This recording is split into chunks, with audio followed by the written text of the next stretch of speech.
Olá, sejam muito bem-vindos. Hoje a gente vai mergulhar fundo na parte final do sermão profético de Jesus.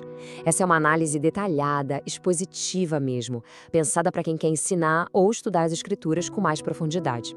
A gente vai seguir direitinho a estrutura que o próprio Jesus nos deu, começando pela grande tripulação e indo até a sua vinda em glória.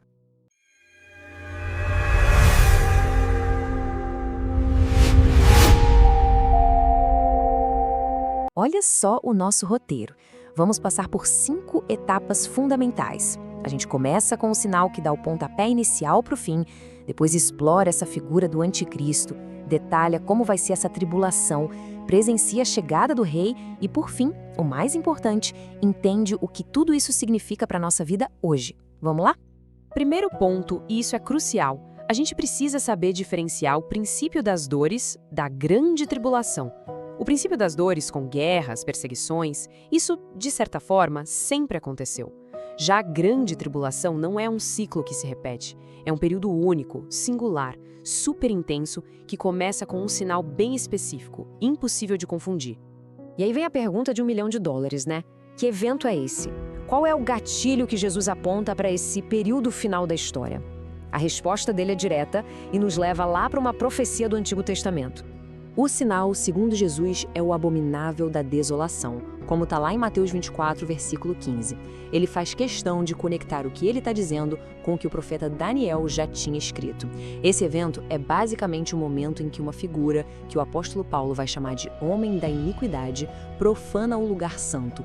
Tudo indica que um templo reconstruído em Jerusalém, se apresentando como se fosse o próprio Deus. Tá, mas para entender de verdade quem é essa figura, o tal homem da iniquidade, a gente precisa dar um pulinho além do sermão profético. É o apóstolo Paulo quem vai nos dar um perfil teológico mais detalhado desse personagem que a gente conhece como o Anticristo.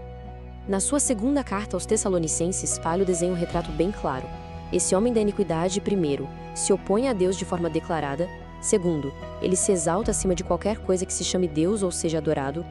E o auge da sua audácia, ele vai se assentar no santuário de Deus, querendo se passar por Deus. O objetivo final dele é roubar a adoração que pertence somente a Deus. E aqui Paulo traz um conceito fascinante.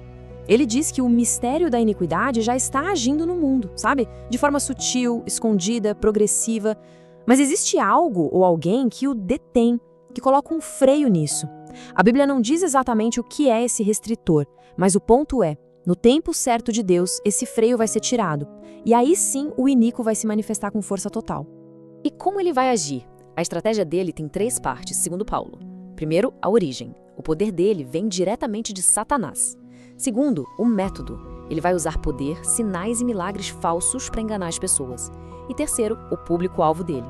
Ele vai ter sucesso com aqueles que, de forma consciente, escolheram não amar a verdade e preferiram acreditar na mentira. Agora a gente volta para o sermão de Jesus. Depois que o anticristo se manifestar, começa um período de aflição com uma intensidade que, olha, não tem comparação na história. Jesus usa as palavras mais fortes que ele podia para descrever a dureza desses dias. E diante de um cenário desses, a instrução de Jesus é de uma urgência total. Fujam para os montes. A ordem é essa, clara e direta. Não dá tempo de pegar nada, de se despedir, de hesitar.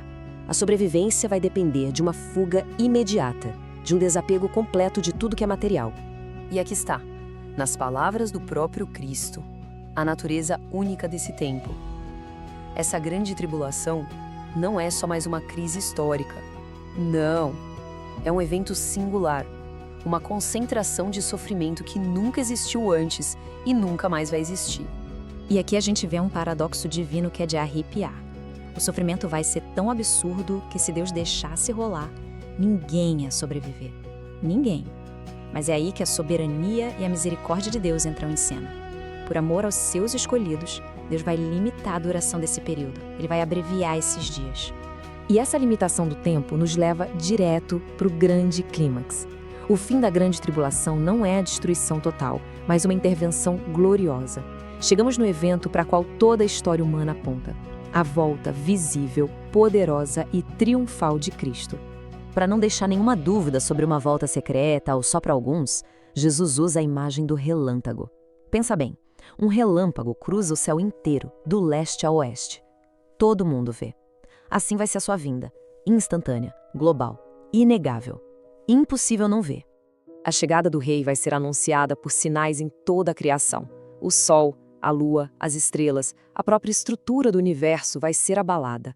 Isso não é só um evento astronômico, gente. É a criação inteira reagindo à presença do seu Criador e Redentor que está voltando. A reação da humanidade vai ter dois lados. Para aqueles que o rejeitaram, vai ser um tempo de lamento, de reconhecer tarde demais quem ele é. Mas para todo mundo, sem exceção, vai ser um espetáculo de poder e glória impossível de questionar, quando ele vier nas nuvens, cumprindo tudo o que foi prometido. E nesse momento, ao som da trombeta final, os anjos vão reunir os escolhidos de cada canto da terra. E Paulo nos ajuda a entender melhor o que acontece. Os que morreram em Cristo ressuscitam e os que estiverem vivos são transformados num piscar de olhos. É o momento da redenção final, a grande reunião do povo de Deus. Bom, com a vinda do rei garantida, a profecia muda de foco. Ela sai do futuro e vem para o presente. Porque o objetivo do sermão profético não é só nos dar um calendário do fim do mundo, é transformar a maneira como a gente vive hoje. O foco agora é no caráter do discípulo. Jesus usa a parábola da figueira para nos ensinar a ter discernimento. É simples. Assim como os brotos na árvore anunciam que o verão está chegando, os sinais que ele descreveu mostram que os eventos finais estão próximos. A questão não é cravar o dia ou a hora, mas sim reconhecer a estação em que estamos e viver de acordo, com a certeza absoluta de que as palavras dele não falham. E a comparação com os dias de Noé é muito forte. O mundo vai estar seguindo sua rotina, trabalhando, comendo, se casando, vivendo a vida, sem nem se dar conta do que está por vir. A diferença entre quem é salvo e quem não vai ser a atividade que a pessoa está fazendo. A distinção é totalmente espiritual, é a condição do coração. Então, chegamos ao ponto principal. A grande conclusão de toda essa revelação é uma ordem direta, pessoal. Vigiem!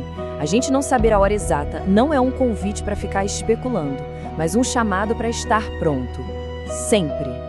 Mas o que quer dizer vigiar? A parábola dos 2 servos mostra que não é ficar de braços cruzados esperando. Vigiar é ser fiel de forma ativa.